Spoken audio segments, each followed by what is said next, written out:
Joe Biden picked a pretty weird time to take a year off, an election year, kind of disappeared. His running mate did too. She didn't hold a single press conference. That's kind of impressive in a perverse way. It's been 100 years since someone won the presidency from the front porch.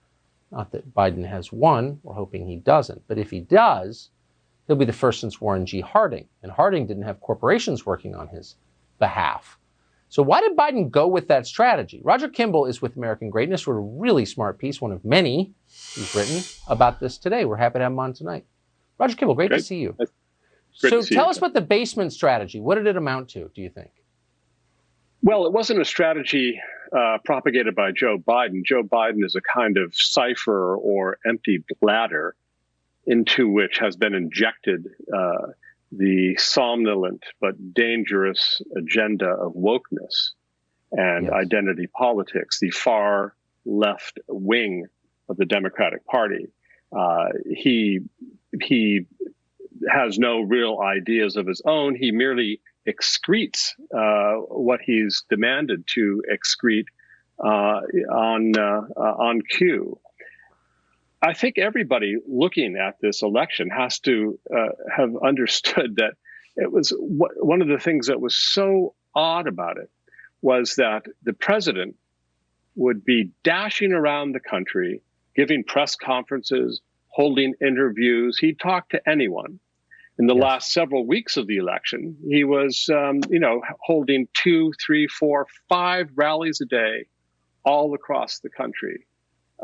Toward the very end of the campaign, he covered 3,000 miles in 5 different states when Joe Biden went 30 miles from his house to talk to 12 or 15 people in Pennsylvania.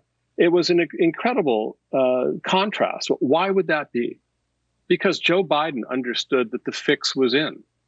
And the fix was in. You could see it in the pollsters, the wild exaggeration of Joe Biden's numbers all down the campaign. He's ahead by 10 points, by 15 points. It's going to be a blowout, not only in the presidential race, but also in the congressional race. This is clearly turned out to be not the case.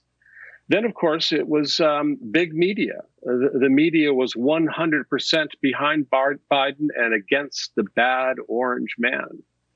And then it was the big interest. It was the, not only big media, big money, Wall Street.